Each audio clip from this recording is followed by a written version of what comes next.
Hello, everyone, and a very warm International Women's Day to everyone celebrating and championing the cause of women on this day. I'm Mahalakshmi Srinivasan, and if that's a mouthful, then ML and the CEO of Indicia Worldwide APAC. And I'm delighted to be in conversation with two of my esteemed colleagues, Vivien Cox, who's the Managing Director of our operations here in Asia Pacific, and Bree Mankin, Managing Partner for Australia, New Zealand. And we are delighted to be joined by a very dear client, Jessica Kesumah, who's the Global Category Procurement Manager at FrieslandCampina. And we are going to be having a little chat on the theme for this year's International Women's Day and how we are working to mark this occasion. So thank you, ladies, for joining us. Thank you. Thanks for having us, ML. What do you normally do in terms of, marking International Women's Day? Bree, do you want to go first? Sure, I'd love to go. So I've always marked International Women's Day for the last few years. I've done this with my really close girlfriend who is also a wonderful female leader within the arts. And there's an event that happens in Sydney at the Opera House called All About Women. And it's a conference that goes for the weekend and obviously has some really inspiring keynote talks and some great activities kind of all about embracing women over that time. But unfortunately, neither of us are able to go this year due to other commitments. So we've decided that we're going to, on International Women's Day, we've locked in some time just to have a cup of tea. And we're going to talk about what our intentions are for the year around women and how we're going to support women in our roles. So it's a little bit different, but it's still really important for Jane and I to spend that time together and talk about those two things. That's amazing. I think just connecting is important. The venue is almost irrelevant. I'm just going to quickly switch over to Viv and check in with you how you are marking International Women's Day. Differently to Bree, I must admit I don't have anything that I've done year on year, but I think it's a day and a time to make those connections, as Bree just touched on, to focus on how much is being achieved by women across the globe. I think a time to reflect and celebrate, and also for me, how it becomes, and for all of us, of course, not just about a day, but it becomes a part of our day-to-day, about how we live our life, how we focus on the opportunities for the women today and into the future. Yeah, and both of you have touched on it, and that it is a movement. It's about what we do the rest of the 364 days, the collaboration we build, the mentors we bring into this conversation to keep it going, one foot in front of the other. That's what this movement and that's what this day, I suppose, signifies for all of us. And Jessica, finally, last but certainly not the least, what do you typically do? I don't usually celebrate it because for me, it's not only for one day. I live it and celebrate it every day. But this year is special for me. I mark it with this podcast with you guys. So thanks for having me. Oh, that's lovely. We are really grateful to have you on this occasion. So, I think that's brilliant. So what I'd like to know now is each of us are incredibly aware business leaders, worked very hard to where we are. What do each of you do in your roles to champion and foster environments that not only empower women, whether be it in the form of being a role model or supporting career advancement opportunities? How do we create that environment of support? And if it translates to any specific advocacy outside of the workplace, then please do share. Viv, do you want to pick this one first? Sure. I was thinking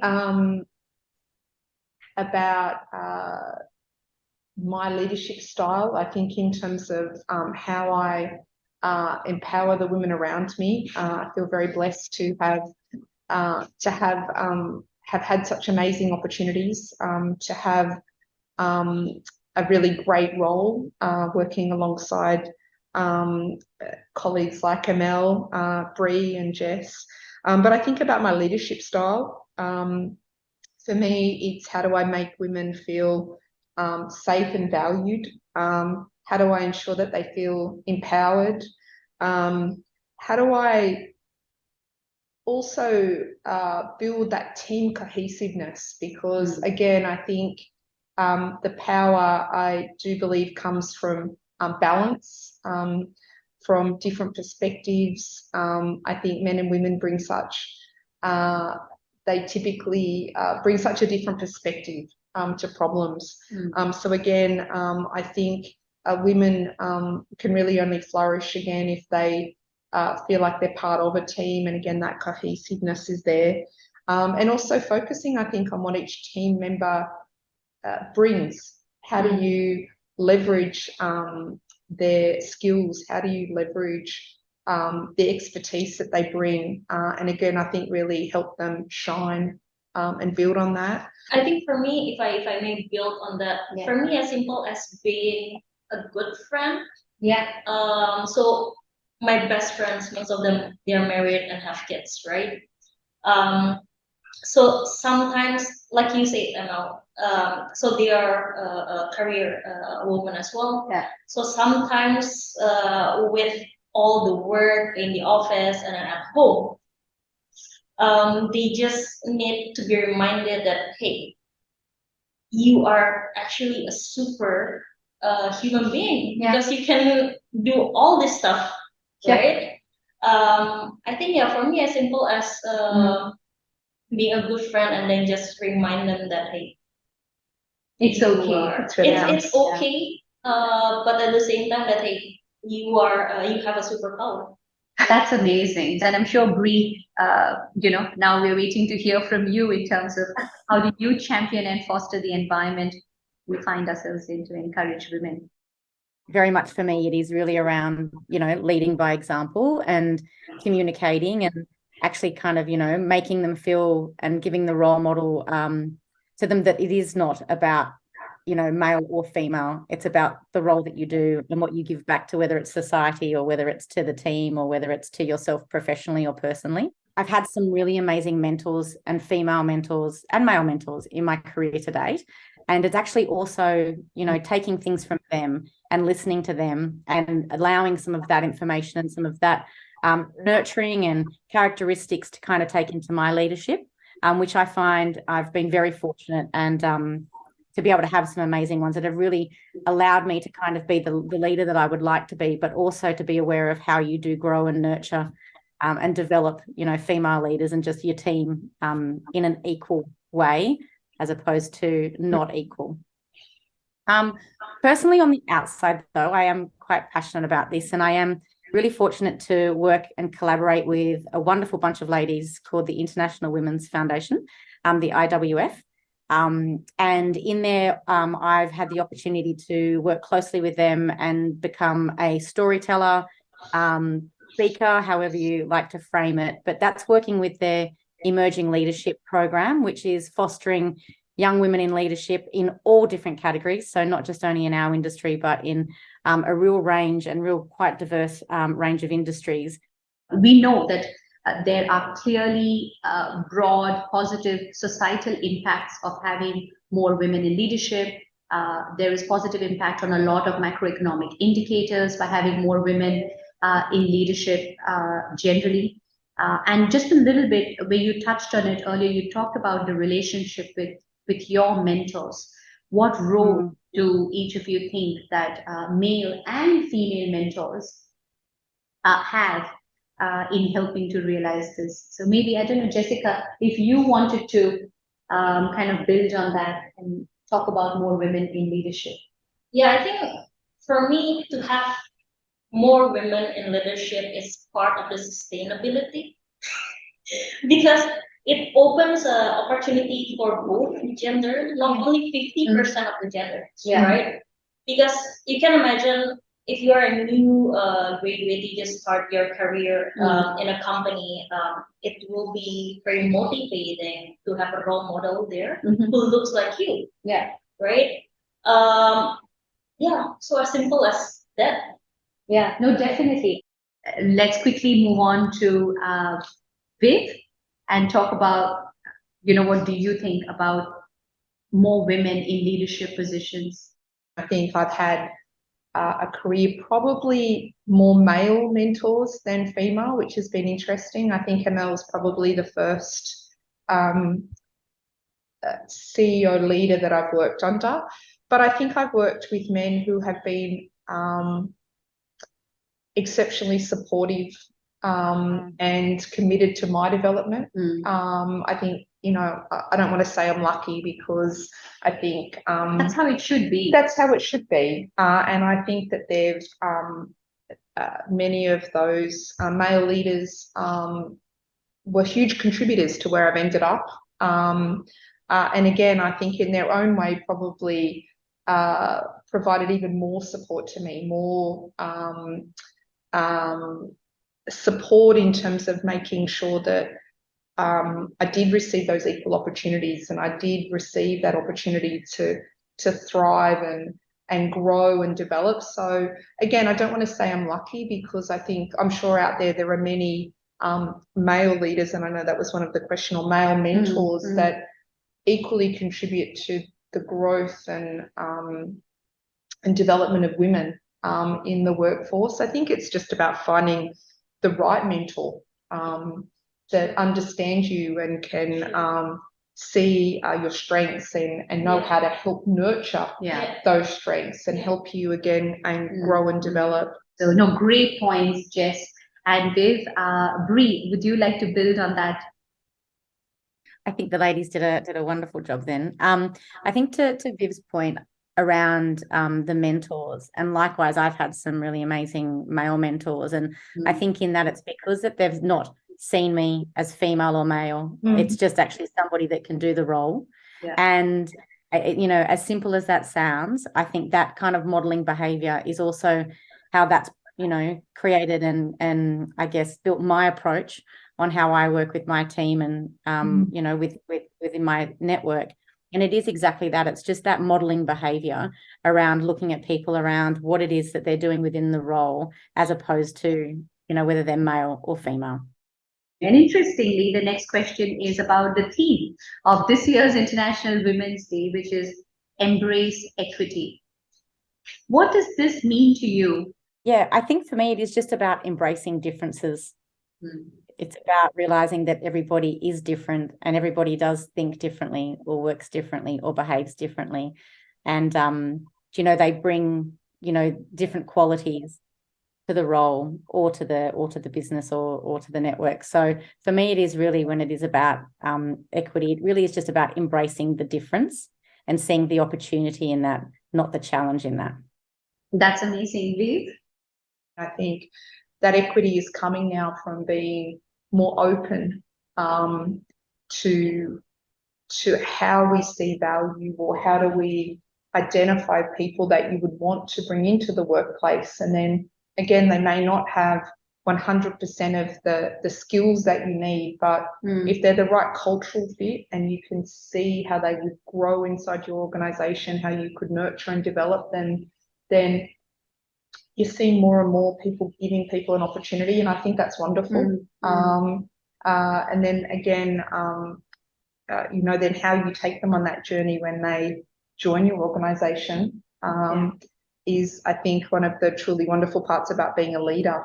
I think COVID has been a big equalizer in this respect, because everything is so hybrid. The lens traditionally that we looked through has shifted.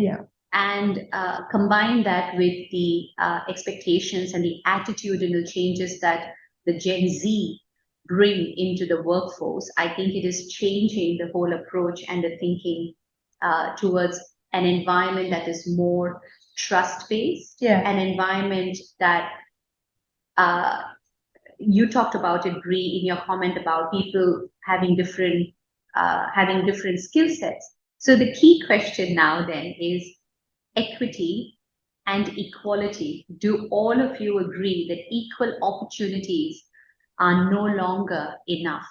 And we have to move it one step further in line with this year's theme, embrace equity. I think there is a role now to play as leaders that we do have to think, and as creative leaders and creative thinkers, because it isn't just the same anymore. And we really do, I think leaders are really challenged where we have to really start pushing ourselves on how we manage the differences and bringing in that equity into our business, because sometimes it can be challenging because some of the situations are quite complex, but how we as creative leaders see through that to really deliver the value that we can see that will come out of having an equitable environment with our employees and within our business. I think as we were talking just a minute ago, I was thinking about something our Chief People Officer, Michelle, says, will versus skill, or maybe it's will and skill. And as I said, I think that's what's truly exciting for me. I think we're now focused on both, which I think really is what's sort of, I think, opening up or placing the focus on equity as much as equality. So I think the shift or the focus now on both, I think, is really exciting because it shifts the lens from being specifically just on equality to really kind of come a little upstream, right, in terms of making sure that it's a level playing field before we even get to the sort of equality. Do you have any great examples of progress on gender equity that you have seen, either in your professional or personal sphere? So Coles, which is obviously one of our biggest retailers, just appointed their first female CEO in 109 years.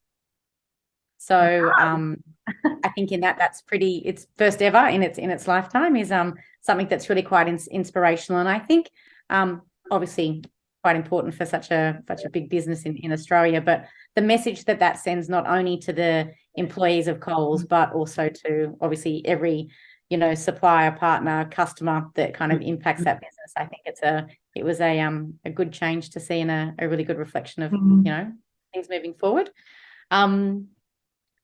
In our sporting, I think sporting is really quite, especially in the Australian market, you really have seen equity really change in, I think, our sporting codes, especially obviously within female, and pay gaps and all that as well, where they're all starting to meet, where women are paid the same as the men in a national perspective, which has happened probably over the last 12 to 24 months. How incredible to see it now. And again, my brother's in sales, in advertising, and he said, Viv, they want more, his clients want to advertise more now in women's sport than they do in men's sport, which is, the shift is huge in actually quite a short period of time, because I think if you challenged us to go back even 5 or 10 years, it wasn't at this level. It's happened quite rapidly. And again, I think across all sporting kind of codes now, it's just incredible. And I think how wonderful. Jessica, any example that comes to mind? I have to say I'm so proud to be part of marketing category procurement in FrieslandCampina, because in fact our team consists of one man, which is my manager, and plus 4 women. Yeah, wow. Right? And we all comes from different backgrounds, different race. And I have to say it's probably one of the best team. We have different perspective. Hence, during the conversation, it's so refreshing, and I think it's very collaborative in a sense. So yeah, I'm super proud. That's amazing. Thank you so much for sharing. I think all of you it's been such a great conversation. So we're going to wrap up with the final question very quickly. what is your International Women's Day message? My one would just to be challenge yourself as a leader to see the value in equity. Fantastic. Jessica, did you want to quickly share? Well, I think I really like this quote by one of the English novelists, Mary Shelley. He said that I do not wish women to have power over men, but over themselves. Fantastic. For me, Yeah, it means to overcome any doubts that we have, that I have in my own mind, which might limit myself for certain things. That's fantastic. Such a lovely, lovely quote. Viv, what is your message? I think to continue to build on the journey. Remember how much has already been achieved. Yeah. And really continue now, become a way of life. Again, rather than something that needs to be championed all the time. So that's what I hope.